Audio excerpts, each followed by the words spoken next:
सालासर बालाजी का चमत्कार, सच्ची श्रद्धा ने बदल दी किस्मत। जय श्री राम दोस्तों। ये कहानी राजस्थान के शेखावाटी क्षेत्र के एक छोटे से गांव रामगढ़ से शुरू होती है। इसी गांव में विष्णु शर्मा अपनी पत्नी कावेरी और 7 साल के बेटे सोनू के साथ रहता था। विष्णु का पुश्तैनी कपड़े का कारोबार था। दुकान छोटी थी लेकिन इतनी कमाई हो जाती थी कि परिवार खुशहाल था। विष्णु स्वभाव से बेहद दयालु और ईश्वर में आस्था रखने वाला व्यक्ति था। उसके दिन की शुरुआत सूर्य को जल चढ़ाने और हनुमान चालीसा के पाठ से होती थी। लेकिन कहते हैं ना, वक्त को बदलते देर नहीं लगती। इंसान का अहंकार और दूसरों की ईर्ष्या कभी भी हंसते खेलते परिवार को बर्बाद कर सकती है। विष्णु का एक चचेरा भाई था, रमेश। रमेश शहर में रहता था और अक्सर गांव आता जाता था। विष्णु की सादगी और उसकी दुकान की साख से जलन थी। रमेश ने विष्णु को शहर में एक बड़ा शोरूम खोलने का सपना दिखाया। भैया, कब तक इस गांव की धूल में रहोगे? जयपुर चलो, वहाँ कपड़े का बड़ा बाजार है। हम दोनों मिलकर पार्टनरशिप में काम करेंगे।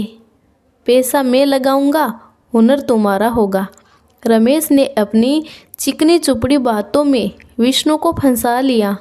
विष्णु, जो अपने भाई पर बहुत भरोसा करता था, उसकी बातों में आ गया।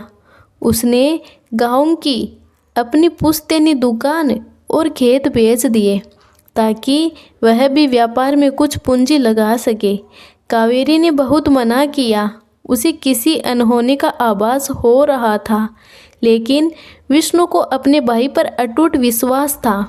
वे जयपुर आ गए। शुरुआत के 6 महीने सब ठीक चला, लेकिन धीरे धीरे रमेश ने अपने रंग दिखाने शुरू कर दिए।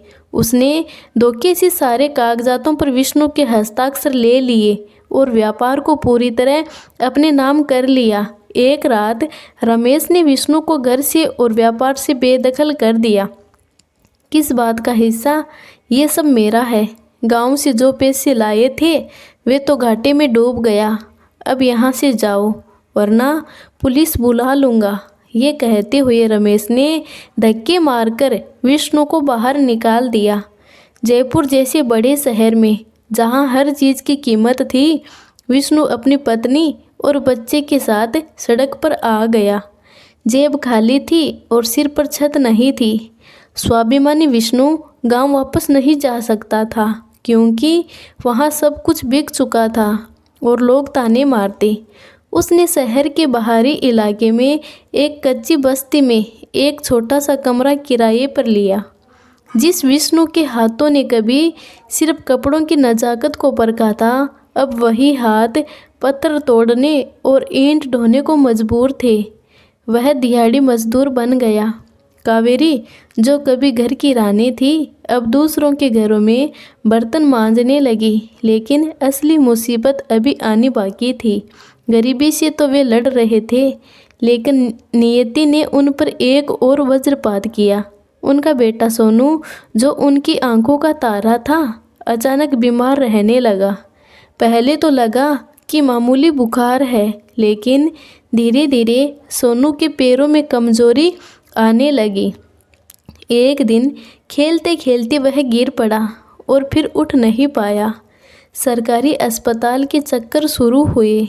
लंबी लाइनों और धक्के खाने के बाद जब डॉक्टर ने जांच की तो पता चला कि सोनू को मस्कुलर डिस्ट्रोफी यानी मांसपेशियों की गंभीर बीमारी के लक्षण है। डॉक्टर ने साफ शब्दों में कहा, देखिए, इसका इलाज लंबा चलेगा और बहुत महंगा है। समय रहते इलाज नहीं हुआ तो बच्चा हमेशा के लिए अपाहिज हो सकता है। इसे तुरंत निजी अस्पताल में सर्जरी और थेरेपी की ज़रूरत है। इलाज का खर्च लगभग इतने लाख है। ये रकम विष्णु के लिए उतनी ही असंभव थी जितना सूरज को हाथ से छूना। वह टूट गया। उसकी रातों की नींद हराम हो गई। वह दिन में 14-14 घंटे काम करता। कावेरी अपनी भूख मारकर पैसे बचाती, फिर भी महीने में मुश्किल से 3,000 ही बच पाते। सोनू की हालत दिन ब दिन बिगड़ती जा रही थी। अब वह बिस्तर पर था। उसकी हंसती खेलती आवाज़ खामोशी हो गई थी। वह बस खिड़की से बाहर देखता और पूछता, बाबा मैं कब दौड़ूंगा? विष्णु बाथरूम में जाकर मुँह में कपड़ा ठूंस कर रोता ताकि बेटे को आवाज़ न आए। उसका भगवान से भरोसा डगमगाने लगा था। क्यों हनुमान जी, मैंने तो चिंटी को भी नुकसान नहीं पहुंचाया। मेरे भाई ने धोखा दिया, मैंने सहा। गरीबी दी, मैंने सही। पर मेरे मासूम बच्चे को क्यों सज़ा दे रहे हो?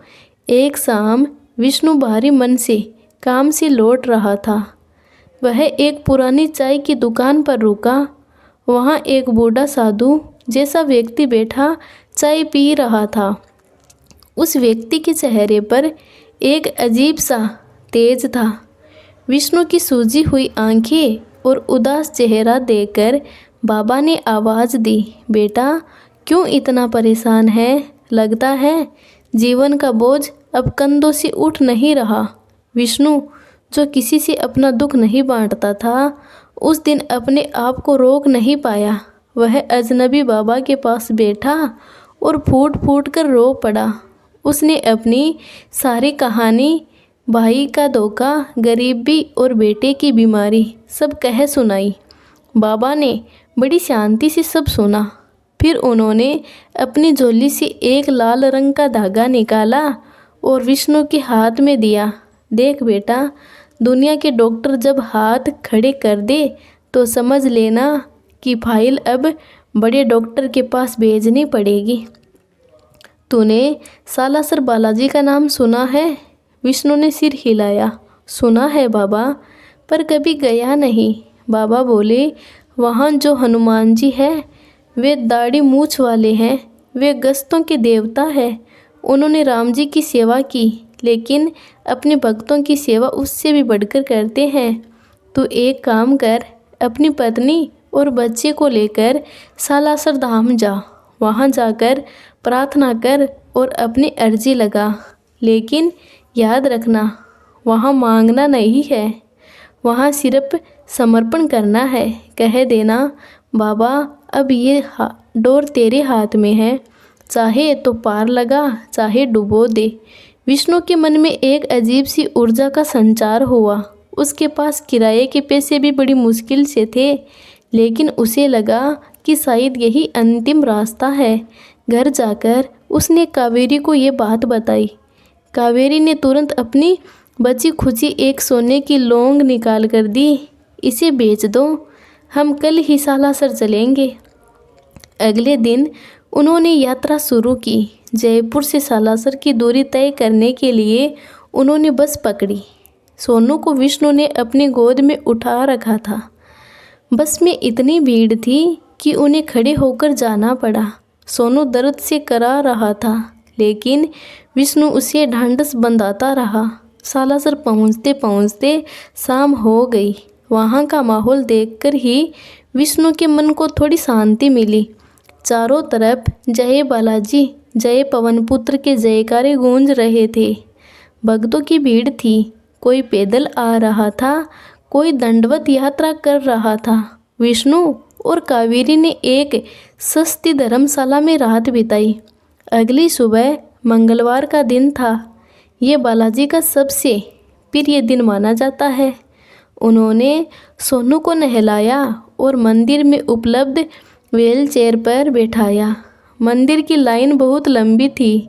धूप तेज थी। विष्णु भूखा प्यासा लाइन में लगा रहा। उसके मन में बस एक ही छवि थी, अपने बेटे को दौड़ते हुए देखने की। कई घंटों के इंतजार के बाद वे मुख्य द्वार तक पहुँचे। जैसे ही उन्होंने मंदिर के अंदर कदम रखा, एक दिव्य सुगंध ने उन्हें घेर लिया। सामने स्वर्ण सिंहासन पर विराजमान दाढ़ी मूछ वाले श्री सालासर बालाजी की मूर्ति थी। उनकी आंखों में ऐसी चमक थी मानो वे साक्षात देख रहे हो। विष्णु मूर्ति के सामने पहुंचा और सुध बुध खो बैठा। वह जोर जोर से रोने लगा। हे बालाजी, हे अंजनी पुत्र, मैंने सब खो दिया। मेरा मान, मेरा धन, मेरा घर सब चला गया। मुझे कोई शिकायत नहीं, पर मेरे इस फूल जैसे बच्चे को बचा लो। डॉक्टर कहते हैं पैसा लाओ, पर मेरे पास तो कफन का भी पैसे नहीं है। अब तुम ही मेरे डॉक्टर हो, तुम ही मेरे साहूकार हो। कावेरी भी पल्लू फैलाकर गिड़गिड़ाने लगी। मेरे बच्चे को बचा लो प्रभु। सोनू, जो अब तक खामोश था, उसने अपनी नन्ही हथेलियां जोड़ी और मासूमियत से बोला, बालाजी, मुझे ठीक कर दो। मुझे पापा के साथ खेलना है। पुजारी जी ने विष्णु की आंखों में वह दर्द देखा। उन्होंने मूर्ति के चरणों से एक कमल का फूल और बबूत उठाकर विष्णु को दे दी। जा बेटा, तेरा काम बन जाएगा। बाबा ने तेरी अर्जी सुन ली है। इस बबूत को बच्चे के पैरों पर लगाना। दर्शन करके वे बाहर निकले। मंदिर परिसर में एक पुराना जाल का पेड़ है, जहाँ भक्त नारियल बांधते हैं। विष्णु के पास नारियल खरीदने के पैसे नहीं बचे थे। वह पेड़ के पास हाथ जोड़कर खड़ा हो गया। तभी एक चमत्कार हुआ। एक बहुत अमीर दिखने वाला व्यक्ति, जो अपने परिवार के साथ आया था, विष्णु के पास आया। उसने विष्णु के हाथ में एक नारियल थमा दिया। भाई साहब, मैंने 2 मन्नतें मांगी थी, गलती से 3 नारियल ले आया, एक बच गया है। क्या आप इसे मेरी तरफ से बांध देंगे? मुझे जल्दी निकलना है। विष्णु ने इसे बालाजी का संकेत समझा। उसने नारियल बांधा और मन में गांठ बांध ली कि जब तक सोनू ठीक नहीं होगा, वह हार नहीं मानेगा। सालासर से लौटने के बाद ऐसा नहीं हुआ कि आसमान से पैसों की बारिश हो गई। संघर्ष अभी भी था, लेकिन विष्णु के अंदर का डर खत्म हो चुका था। उसे एक अदृश्य शक्ति का एहसास हो रहा था, जो उसके साथ चल रही थी। वापस आने के 2 दिन बाद विष्णु एक कंस्ट्रक्शन साइट पर मजदूरी कर रहा था। वहाँ के मालिक मिस्टर खन्ना एक बहुत बड़े बिल्डर थे। उसी दिन साइट पर भारी लोहे का एक गर्डर फिसलकर नीचे गिरने वाला था, जिसके ठीक नीचे मिस्टर खन्ना खड़े थे। विष्णु ने ये देख लिया। अपनी जान की परवाह किए बिना उसने चित्ते जैसी फुर्ती दिखाई और मिस्टर खन्ना को धक्का देकर दूर फेंक दिया। गर्डर धड़ाम से गिरा और विष्णु के पैर के पास आकर रुका। विष्णु को मामूली खरोंच आई, लेकिन खन्ना जी की जान बच गई। एक बड़ा हादसा टल गया। खन्ना जी अभी सदमे में थे। उन्होंने विष्णु को गले लगा लिया। तुमने अपनी जान जोखिम में डालकर मुझे बचाया। कौन हो तुम? विष्णु ने सादगी से कहा, साहब, मैं तो मजदूर हूँ। जान बचाने वाला तो ऊपर वाला है, मैं तो बस जरिया हूँ। खन्ना जी विष्णु को अपने ऑफिस ले गए। बातों बातों में उन्होंने विष्णु की पूरी कहानी जान ली। जब उन्हें पता चला कि विष्णु एक हुनरमंद कपड़े का व्यापारी था, जिसे धोखे ने मजदूर बना दिया, और उसका बेटा बीमार है, तो खन्ना जी की आंखों में आंसू आ गए। खन्ना जी बोले, विष्णु, आज से तुम मजदूर नहीं हो। मेरा टेक्सटाइल का भी एक बड़ा बिजनेस है, जो घाटे में चल रहा है, क्योंकि मुझे उसे संभालने वाला कोई ईमानदार आदमी नहीं मिल रहा। क्या तुम उसे संभालोगे? विष्णु को अपने कानों पर विश्वास नहीं हुआ। वह कुछ बोल पाता उससे पहले ही खन्ना जी मुस्कुराते हुए बोले, तुम्हें सैलरी नहीं मिलेगी, पार्टनरशिप मिलेगी। रही बात तुम्हारे बेटे की, मेरा छोटा भाई दिल्ली में न्यूरो सर्जन है। मैं अभी उसे फ़ोन करता हूँ। तुम्हारे बेटे का इलाज वही करेगा और उसका एक भी पैसा नहीं लगेगा। विष्णु वहीं ज़मीन पर बैठ गया और आसमान की तरफ देखकर हाथ जोड़ लिए। हे सालासर वाले, तेरी लीला तू ही जाने। सोनू को दिल्ली के बेहतरीन अस्पताल में भर्ती कराया गया। खन्ना जी के भाई ने पूरी लगन से उसका इलाज किया। ऑपरेशन सफल रहा। लेकिन डॉक्टर ने कहा कि उसे अपने पैरों पर खड़े होने में महीनों की फिजियोथेरेपी लगेगी। इधर विष्णु ने खन्ना जी के कपड़े के व्यापार को अपनी जी जान से संभाल लिया। उसका पुराना अनुभव और ईमानदारी काम आई। उसने कपड़ों की ऐसी डिजाइन और क्वालिटी तैयार करवाई कि बाजार में उनकी मांग बढ़ गई। 1 साल के अंदर जो बिजनेस डूब रहा था वह करोड़ों का मुनाफा देने लगा। खन्ना जी विष्णु को अपना छोटा भाई मानने लगे। उन्होंने विष्णु को रहने के लिए एक अच्छा फ्लैट और गाड़ी भी दे दी। लेकिन विष्णु बदला नहीं था। वह आज भी बड़ी सादगी से रहता। हर मंगलवार वह गरीबों को भोजन कराता। उधर सोनू की हालत में सुधार हो रहा था। बालाजी के मंदिर से लाया हुआ सिंदूर और भभूत कावेरी रोज उसके पैरों पर लगाती। 6 महीने बीत गए। एक दिन शाम को जब विष्णु काम से घर लौटा तो उसने देखा कि सोनू सोफे पर नहीं था। उसका दिल घबरा गया। कावेरी, सोनू कहाँ है? उसने आवाज़ लगाई। तभी बेडरूम के दरवाजे से एक कमज़ोर लेकिन खड़ी आकृति बाहर निकली। सोनू दीवार के सहारे अपने कांपते पैरों पर खड़ा था। उसने एक एक कदम बढ़ाया और लड़खड़ाते हुए विष्णु की तरफ बढ़ा। पापा! विष्णु अपना बैग छोड़कर दौड़ पड़ा और सोनू को गिरने से पहले ही थाम लिया। बाप बेटे दोनों फर्श पर बैठकर रोने लगे। वह बच्चा जिसे डॉक्टरों ने कहा था कि शायद कभी चल नहीं पाएगा, आज खड़ा था। ये विज्ञान का चमत्कार था या सालासर की उस धूल का? ये कहना मुश्किल था, लेकिन विष्णु के लिए ये साक्षात बालाजी का चमत्कार था। 3 साल बीत गए। विष्णु अब शहर का एक प्रतिष्ठित व्यापारी बन चुका था। सोनू अब स्कूल जाता था और दौड़ भाग कर सकता था। एक दिन विष्णु अपनी कार से बाजार के गुजर रहा था। उसने सड़क के किनारे एक भिखारी को देखा जिसके कपड़े फटे हुए थे और वह बीमार लग रहा था। विष्णु ने गाड़ी रोकी।